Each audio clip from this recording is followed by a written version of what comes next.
तख्ता पलट के बाद नेपाल में नई सरकार का इंतजार है। यहां बैठकों का दौर भी जारी है।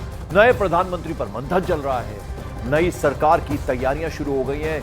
सिंह दरबार है काठमांडू का, जिसे पूरी तरह से तैयार किया जा रहा है। अंतरिम प्रधानमंत्री का नया दफ्तर होगा। ये गृह मंत्रालय की इस इमारत को अब पीएम का दफ्तर के रूप में देखा जाएगा। आप तस्वीरों में देख रहे हैं, फर्नीचर नया आ रहा है और पूरा जो कर्मचारी इस वक्त लगे हुए हैं इसको पूरा शेप अप करने के लिए बाकायदा जो प्रधानमंत्री की कुर्सी होगी वो भी वहां मंगवा ली गई है। और इस बीच बड़ा अपडेट यह है कि राष्ट्रपति भवन में हाई लेवल मीटिंग भी चल रही है। नेपाल के आर्मी चीफ जस्टिस इस बैठक में शामिल हैं। उनके अलावा सीपीएम नेता भी इस बैठक में हिस्सा हैं। इस बैठक में सुशीला कार्की के नेतृत्व में अंतरिम सरकार बनाने के लिए इस वक्त मंथन चल रहा है, चर्चा चल रही है और देर शाम तक अंतरिम प्रधानमंत्री जो होंगे, जो नई सरकार होगी, उसके बारे में पूरी रूपरेखा उसकी तैयार होकर अनाउंसमेंट भी हो सकती है। आर्मी चीफ जस्टिस इस बैठक में शामिल हैं और सबसे आगे रेस में अगर कोई है तो वो सुशीला कार्की हैं। 70 बरस की वो हैं, अच्छा खासा अनुभव है, चीफ जस्टिस रह चुकी हैं और ऐसे में उनका नाम सबसे आगे रेस में चल रहा है। नेपाल में अंतरिम प्रधानमंत्री को लेके आज का दिन काफ़ी महत्वपूर्ण माना जा रहा है। जिस तरह से कल देर रात तक जो आर्मी हेडक्वार्टर है वहाँ पे आर्मी चीफ सुशीला कार्की और प्रेसिडेंट की एक लंबी बैठक चली और उसके बाद आज सुबह जो यहाँ के राष्ट्रपति का जो सरकारी आवास है जिसके बाहर हम खड़े हुए हैं, इससे थोड़ा ही आगे राष्ट्रपति निवास है, जहाँ पर आप देख सकते हैं कि भारी सुरक्षा के इंतजाम सुबह से थे, लेकिन अभी जो है वो फोर्स को यहाँ पर बढ़ा दिया गया है। आर्मी के जो चीफ हैं वो थोड़ी देर पहले राष्ट्रपति से मिलने जो राष्ट्रपति भवन है वहाँ पर पहुँचे थे और उसके बाद वो वापस निकल गए। अब कयास लगाए जा रहे हैं कि कुछ देर के बाद जो सुशीला कार्की हैं और जो आर्मी चीफ हैं वो एक बार फिर से जो है वो प्रेसिडेंट से मिलने प्रेसिडेंट हाउस पहुंचेंगे, जहां पर कि जो संविधान विशेषज्ञ हैं वो भी शामिल होंगे और उसके बाद ये निर्णय लिया जाएगा बैठक में कि अंतरिम प्रधानमंत्री के नाम का ऐलान कब करना है, क्योंकि इतना लगभग तय है कि जो सुशीला कार्की हैं उनको अंतरिम प्रधानमंत्री नेपाल का बनाया जाएगा। जो जेनजी की जो वर्चुअल मीटिंग हुई थी उसमें जो वोटिंग हुई थी उसमें भी सुशीला कार्की को बहुमत मिला हुआ है। हालांकि जेनजी कई ग्रुप में बंट गया है, उनमें मतभेद हो गए हैं, लेकिन कुछ लोग ऐसे हैं जो अभी भी सुशीला कार्की के नाम पर सहमति जता चुके हैं। इसके अलावा जो मेयर हैं शाह, वो भी चाहते हैं कि सुशीला कार्की जो है वो अंतरिम प्रधानमंत्री बने। तो उसको देखते हुए अभी प्रेसिडेंट हाउस काफ़ी महत्वपूर्ण है, प्रेसिडेंट हाउस की जो गतिविधियां हैं काफ़ी महत्वपूर्ण है और उसको देखते हुए न केवल नेपाल पुलिस और जो आर्मी के जवान हैं, आर्मी के सोल्जर हैं, महिला आर्मी कर्मी हैं, वो तैनात हैं राष्ट्रपति भवन के बाहर। और हमने सुबह भी तस्वीर दिखाई थी कि राष्ट्रपति भवन के ठीक सामने भी जो है वो पुलिस की मुस्तैदी थी। इसके अलावा आर्मी का कॉन्वॉय लगातार वहाँ पर मूवमेंट कर रहा था। आर्मी की मुस्तैदी जो है वो लगातार आर्मी जो राष्ट्रपति भवन है उसके बाहर थी। तो अब ये बैठक कितनी देर में शुरू होगी, कितने घंटे चलेगी, क्या देर रात तक अंतरिम प्रधानमंत्री के नाम का ऐलान होगा या कल होगा, ये सब अभी देखने वाली बात होगी। और उसको देखते हुए ही जो प्रेसिडेंट हाउस है वो आज काफ़ी मायने रखेगा नेपाल के अगले अंतरिम प्रधानमंत्री के नाम को लेकर। कैमरा पर्सन युगल ठाकुर के साथ आनंद तिवारी, न्यूज़ 18 इंडिया, काठमांडू। तो नेपाल में कौन सत्ता संभालेगा ये अभी सवाल है इस पर, लेकिन अगर सुशीला कार्की को नेपाल की कमान सौंप दी गई तो क्या होगा, कैसे नेपाल और भारत के रिश्ते रहेंगे, सुशीला कार्की कैसे बनी है नेपाल के अंतरिम पीएम पद की पसंद, इस पर एक रिपोर्ट है हमारी, वो जरा देखिए।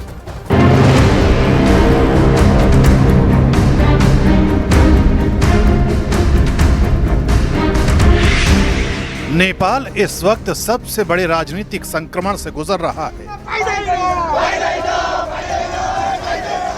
संसद की इमारत से लेकर पूरी व्यवस्था तक ध्वस्त हो चुकी है। सरकार का चेहरा बदल रहा है और जनता असमंजस में है कि स्थिरता की गारंटी कौन देगा। ऐसे में अंतरिम सरकार के मुखिया के तौर पर सुशीला कार्की के नाम की भी चर्चा हो रही है और दिलचस्प ये कि अपने पहले इंटरव्यू में ही उन्होंने भारत से रिश्तों को लेकर साफ संदेश दिया कि नेपाल की दिशा भारत विरोधी नहीं बल्कि भारत सहयोग की होनी चाहिए। नेपाल और भारत के बीच 1751 किलोमीटर लंबी खुली सीमा है। सांस्कृतिक और जनसंपर्क रिश्ते गहराई से जुड़े हैं। इस पृष्ठभूमि में कार्की का नाम उम्मीद की तरह देखा जा रहा है। मैं तो मोदी जी को तो नमस्कार करती हूँ पहले। मेरा I have good impression about Modi ji. दूसरी बात ये है, अभी हमारा ये नाम प्रपोज किया गया है, अभी हमारा कोई फिक्स नहीं है, अभी कोई फिक्स नहीं है। कल चेंज भी हो सकता है, हम नहीं कह सकते कि कल हमारा ही हो रहा है, ये हम नहीं बता सकते हैं। हम लोग बातें करेंगे कि जब इंटरनेशनल मामला होता है, जब 2 देश के बीच का मामला होता है, उसमें तो कुछ लोग बैठ कर के एक पॉलिसी बनाकर ना बोला जाता है। इसलिए अभी I am very much impressed with Indian leaders. Sushila Karki की पर्सनल और प्रोफेशनल जर्नी भी भारत से जुड़ी है। बनारस हिंदू विश्वविद्यालय से उन्होंने राजनीति विज्ञान में मास्टर्स किया और वहीं उनकी मुलाकात हुई उनके जीवन साथी दुर्गा प्रसाद सुवेदी से, जो उस दौर में नेपाल के उभरते हुए युवा नेता थे। यानी कार्की के विचार और दृष्टिकोण की जड़ें भारत की धरती से जुड़ी हैं। भारत से हम लोगों का रिश्ता आज नहीं है, बहुत दिनों से। और गवर्नमेंट क्या है नेपाल का और नेपाल की गवर्नमेंट से क्या रिश्ता है वो अलग बात है, लेकिन नेपाल की जनता और भारत के जनता के बीच में इतना अच्छा रिलेशन है कि बहुत अच्छा रिलेशन है। भारत नेपाल रिश्तों को समझने वाले रणनीतिक विशेषज्ञ भी मानते हैं कि मौजूदा हालात बेहद संवेदनशील हैं। नेपाल की जनता राजनीतिक अस्थिरता से थक चुकी है और भारत के लिए सबसे बड़ा सवाल है पड़ोसी स्थिर और भरोसेमंद हो। भारत के पूर्व राजदूत रंजीत रे साफ कहते हैं कि भारत जनता की आकांक्षाओं के साथ खड़ा रहेगा और नेपाल में जो भी नया नेतृत्व आएगा उसके साथ काम करेगा। पॉलिटिकल फोर्स से भारत का संबंध है, तो सबके साथ हमारा अच्छा रिलेशनशिप है। तो भारत की तरफ से मुझे जो लगता है 2-3 चीजें, एक हम लोग हमेशा चाहेंगे कि स्थायित्व हो नेपाल में, ओपन बॉर्डर है तो भारत के हित में भी है अगर नेपाल में स्थायित्व हो। दूसरा, नेपाल में भारत ने हमेशा जन आकांक्षाओं का समर्थन किया है। आप हिस्टोरिकली देखेंगे जो लोग चाहते हैं उसका हमेशा समर्थन किया है। तो मुझे लगता है कि यही नीति हमारी आगे भी चलेगी।